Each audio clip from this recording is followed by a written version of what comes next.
Maayong buntag, Kabisayan ug Mindanao, labi na sa itong mga suking tigpaminaw din sa nag-inusarang sibyaanan sa mga mamomo. Ug kini ang programa sa kahinan sa Ramon Abutis Foundation Incorporated, ang Pagtuki. Ug kini ang inyong alagad Pagtuki Tats Samson. Makiguban kaninyo sa sokaras nga pagpanuki sa mga isyu nga may kalabutan sa kalambuan. Mga igsoon, Oktubre 13 karon 2012, og ang atong pagaisgutan kabahin ni siya sa ato ang kultura ug kabilin. Ang atong uluhan mao ang ikabilin sa mga bata, no? So nining Sabadoha karon atong hisgutan, no, kining kabahin sa kultura ug kabilin.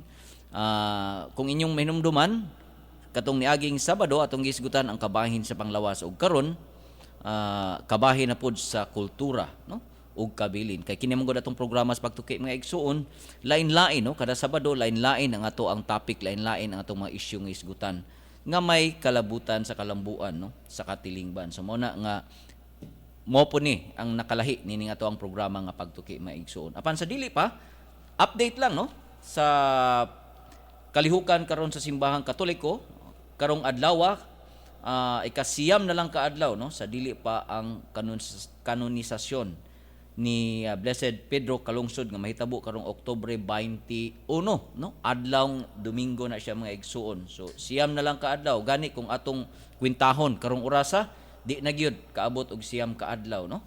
So mauna dakong kalihukan karon sa simbahang Katoliko kabahin sa pagpangandam sa kanonisasyon ni Blessed Pedro Calungsod. Gani karong Martes pohon, no, dadon na ang imahe ngadto sa Roma haron sa maong kanonisasyon. Unya daghang mga kalihukan nga gipahigayon karong Oktubre 16, no, ang imahe ni Calungsod dadon ngadto sa Metropolitan Cathedral, no, alang sa misa, no. So gikan sa shrine nga naa diha sa Jerusalem dadon ni siya ngadto sa Metropolitan Cathedral alang sa usa ka misa. Unya inig alas 8 sa buntag ano daday ipahigayon nga motorkada haron dadon ang imahe padung sa Mactan, Cebu International Airport. So ang nakanindot anay mga igsoon, no, kay dili gid siya ibutang sa cargo adto gid siya ipahigayon sa passenger, no, seat.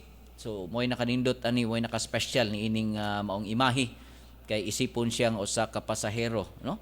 So kita malipayon kay tang labi na gyud taga Cebu kay kini dinhi mi gyud sa atoa.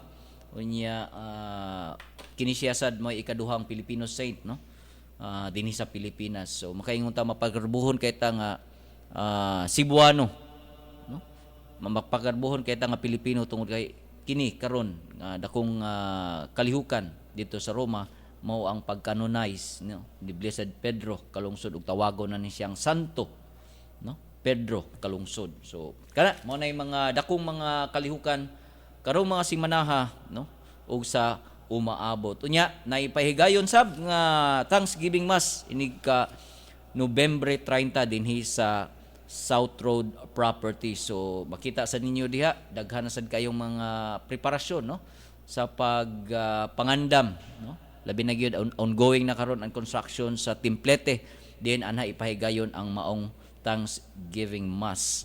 Ninya sa pagbalik di ay gikan sa kanonisasyon sa Roma adunay duaw nasod nga ipahigayon, no, isuri ni siya sa pipila ka mga lugar dinhi sa Pilipinas. Unya dadon ni siya pagbalik dinhi sa inig ka Nobyembre 27, no, dinhi sa Cebu. Unya diha na ipahigayon pipila ka adlaw ipahigayon na dayon ang Thanksgiving Mass. So busy gyud kaayo karon ang simbahang Katoliko haron sa pagpangandam, no, ni ining maong dakong kalihukan sa pagcanonize ni Blessed Pedro Calungsod, no, ang atong ikaduhang Filipino saint dinhi sa Pilipinas ug ingam sa Cebu gyud garbo kaayo. Okay. So mga igsoon, no, niini nga to ang pagpahigayon karon buntaga. Kung buot mong mo padala sa inyong mga mensahe, palihog tawag lang, no, sa ato ang Pagtuki hotline sa numerong 256-1679 o baka sa 255-5754. Balik ko na ako ang numero 256-1679 o 255-5754. Og ang inyong mensahe pod mapadangat pod ninyo pinaagi sa to ang pagtuki mobile sa numerong 0920-415-3307. Balik ko na ko, 0920-415-3307. Og ang laing numero 0932-859-5919, no? So mo na yung numero 0932-859-5919 haron mapadangat ang inyong mga mensahe. Unya kini sa ato ang mga episodes, no, sa nangaging Sabado, inyo nasan ni siyang mabati. Simple lang, log on lang sa www.raficonrafi.org.ph ug inyong mabati ang atong mga podcast.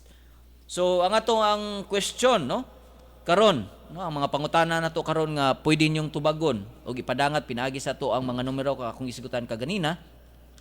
Mao ni ang pangutana. Unsaon pagpaduol sa kasing-kasing sa mga bata, no, ang sugbuanon nga kabilin ug kultura. Akong balikon ha ang atong pangutana nga diin pwede mong muhatag sa inyong komento o sa inyong mga huna-huna, no? Unsaon pagpaduol sa kasing-kasing sa mga bata ang sugbuanon nga kabilin ug kultura. So amo mong gidapit nga mo padayag sad, no, sa inyong mensahe og tubag sa ato ang pangutana, no? Unsaon pagpaduol sa kasing-kasing sa mga bata ang sugbuanon nga kabilin og kultura, no? So kana mga igsoon, amo mong gidapit sa padangat, no, sa inyong mga komento o baka sa inyong mensahe. Okay. So unahon nato, no, ang ato ang interview sa ato ang mga bisita. By the way, ang ato daing kuyog karon, kuyugan ta, no? Pinagi sa telepono ni Sir Carl Damayo, no? Kasamtangang Ticketing and Collection Officer sa Casa Gorodo Museum sa Ramon Abutis Foundation Incorporated. Og ingon man sa ato ang mga volunteers, no? Kini sila mga God Focal, no? Si Ma'am Carmela Sanchez og ingon man sab si Ma'am Gina Mabatid, no? So atong pamation ang ato ang pakighinabay nila, pinagi nini. Ako si Carmela Sanchez, God Focal sa Barangay Santo Niño. Ako si Gina Mabatid, God Staff sa Barangay Santo Niño. Ako si Carl Damayo, gikan ko sa Ramon Aboitiz Foundation Incorporated, under sa Culture and Heritage nga unit. Sir Carl, nabay disconnect sa atong mga bata karon sa Culture and Heritage sa Cebu? Diri sa Cebu, makaingon ko na naay mga bata nga di sila nga naka-aware sa unsa nga to ang kultura o unsa ang naa diri sa Cebu.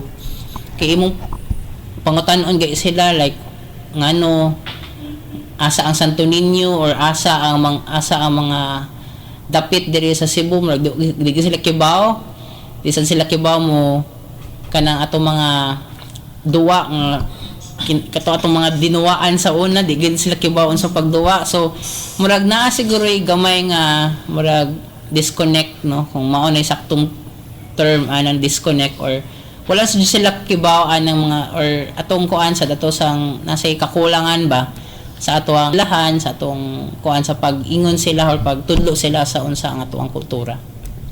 Ma'am, para nimo ma'am, kanang nabay murag kanang distansya ang atong mga kabata sa subuan ng kultura. Sa pagkaroon, anang siya distansya tungod anang social network na to ron kang atong kasagaran sa mga bata ron to anang good sa internet. Sa una, para sa amo ang time nga daghan kay mi kana mga tubig-tubig ana magduwa mi ana mga takyan sa una mo gyud mga duwa sa una, pero gi-compare gud nato karon ang mga bata karon social network na ilaha mga mo na ato na magpuyo sa internet mo na murag naka unsa na distance siguro sa Cebuanong kultura og sa karong ang mga bata nato karon murag mo nang sana kita gyud tag mura distansya na gyud sila. Ma'am, ikaw ma'am, unsa ang kabug-aton sa pag-appreciate sa mga kabatanunan sa atong mga bata sa subuanong kultura ug heritage, ma'am? Sa iyang importansya. Importansya. Mas importante manggod nga sa pagkakaroon tudloan sa mga bata o katong mga kuan sa una. Kay karon lahi na manggod ang kuan karon kay ang mga kuan sa mga bata social naman kay sila og kuan di na pareha sa una ba nga makaibaw sila unsa tong duwa nga katong pareha na mga katong karaan mga saunan duwa nga pangkaraan pa ba di pareha karon nga internet na lang ilang giatubang. So, unsa ka common kini itong mga duwa sa una nga patintero, tumbang preso, Vic, sa mga kabatanunan at sa mga itong mga batanon karon? Kanang unsa to? Unsa ka common? Common sa una? Karon. Karon? Siguro sad kay di na sa ginaka-common sa ingon pa ni Ma'am Gina ganina nga kanang tungod sa si Ma'am Carmela tungod sa internet mas mo prefer na sila na dito na lang sa balay atubang og computer nya human magduwa sa internet or magduwa sa computer kaysa mo gawas unya ingon tang mas daghan kig sakyanan, di ba? Daghan kig sakyanan kanang abog. So mo nang mo prefer na lang sila na dito na lang sa balay. Mo na siguro sad na dili na kay nga nakakumon ang namugawas ang mga bata na human magtubig-tubig di pare sa una ba na gamay rang sakyanan, di kay nga naka-polluted. So mo nang bisag ako naka-experience pa man jud ko na sa gawas jud mi magduwa, no? Magtakyan, magkuan. So lahi na jud kay karon kay diha ra gyud sila sa balay gani nya kanang duwa baya it's a way also to kanang mo develop imuhang not only physical kay di ba physical man jud kanang duwa no not only your physical development but also imuhang social skills sad ba kay diha man gud di mo makigstorya kag ubang bata diha nimo makiba kung unsa ilahang kuan inamigo ana ba kay karon good kung diha man gud na sa duwa gud ma-enhance or ma-develop imong social skills o imong physical so lahi nun jud kay ang karon og sa una. So you're saying there is a depression of Cebuano culture and heritage among children? Kanang among children kanang makaingon siguro ko na there is pero di sa ka conclude ana with kung ano kanang na wala na jud no kanang I think there are still children no na murag ni appreciate sa ato ang kung unsa ang sa una kanang magduwa gihapog tubig-tubig kanang maka madto gihapog mga museums ana so di sad nakaingon na ni ko anjud siya na depreciate jud siya I think ang ko alang jud ang brag nawa lang siguro sad kay ang hasta mga ginikanan gani di nala sila kay mo effort gani og kanang tudloan ni mga og mga dagko gani di na wala sila time gani na mutudlo gani sa mga bata gani kung unsa ang kiniiya sa una gud unsa itong mga duwa kung unsa itong mga